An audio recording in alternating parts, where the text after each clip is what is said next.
There's been some amazing trends this year. If you look at Q1 and Q2, the Eastern Seaboard's been a good market. If we look at the performance of the Melbourne market and Sydney market, if we go across to the west, to Perth, admittedly there's been some downturn in the mining sector. However, this has shown signs of improvement as we move forward into 2019. Brisbane's a market that there has been an increase in supply. However, buoyant signs are ahead for Brisbane as well. Major transactions in the Perth market included the Western Perth for $205 million and the Aloft Perth and 25 Roe Avenue office building for $50 million.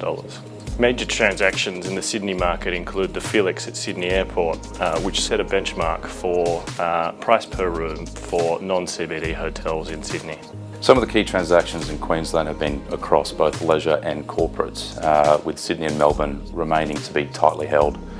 Investors are looking at Brisbane as a second option and getting comfortable with the yield there. So the most recent would be the next hotel in Brisbane for $150 million to Salter Brothers.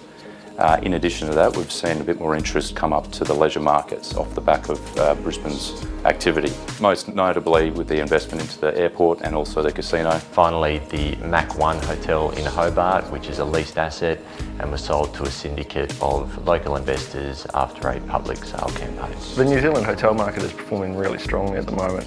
We've had some really good increases in international visitor arrivals, which has caused the market performance to grow by about 50% at RevPAR level across the country from 2013 to 2018. Standout performers within that have been Auckland at over 60% growth at RevPAR and Queenstown over 90% growth at RevPAR. So really great to see the market really starting to kick. The hotel market has certainly evolved with the growth in technology. The one area where we have seen investors embrace technology more with potential hotel acquisitions is the use of JLL's Changing Skylines data, which looks at how a city is evolving and enables investors to get a better understanding of the evolving supply and demand dynamic, both with existing hotels and hotels that are currently under construction.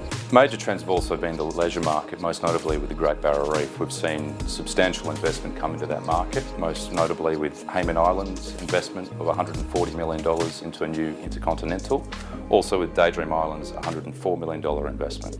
There's more activity in this reef market, which has seen state government support it quite substantially. I think the major challenges for investors so far this year would be just getting your head around where the markets are, where the economy's at.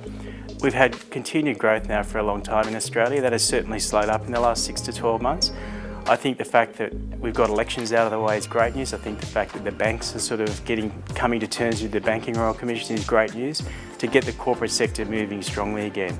And that's probably the biggest challenge, working out where is demand going, where are our hotel markets going, and if I'm an investor, where's my profit going, or what will I pay for a hotel? The markets will move in an unusual way towards the end of the year. There's some upside in Sydney as we get towards Q4. Melbourne's underpinned by a very strong conference and events calendar and also cultural events calendar.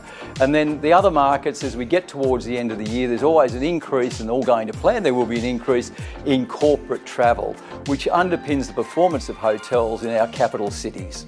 2019 looks like a year of stabilisation in the key metrics in the New Zealand markets. Following that, we're looking forward to 2021. We're going to have some major events, including the APEC conference and the America's Cup, both coming to Auckland. Off the back of that, we should see some very strong increases in market performance. Looking towards the end of 2019, we expect that markets will continue to remain tight, so opportunities need to be looked at carefully when they come available. My top tips for 2019 would be to be aggressive, do your due diligence beforehand before approaching a deal, but most importantly, really understand what the strategy is for the hotels. We're not seeing a lot of opportunities come to the market publicly, more through off-market approaches. For developers, it would be to fully invest in both pre-opening and opening strategies, because this can make a huge difference to income returns and capital value in the first few years post-trading commencement. Top tips for the rest of the year, definitely keep an eye on your costs. Watch for the gaps in the market and for the peaks in the market so you can leverage and maximise your hotel, and keep a very close eye on your loan approval process.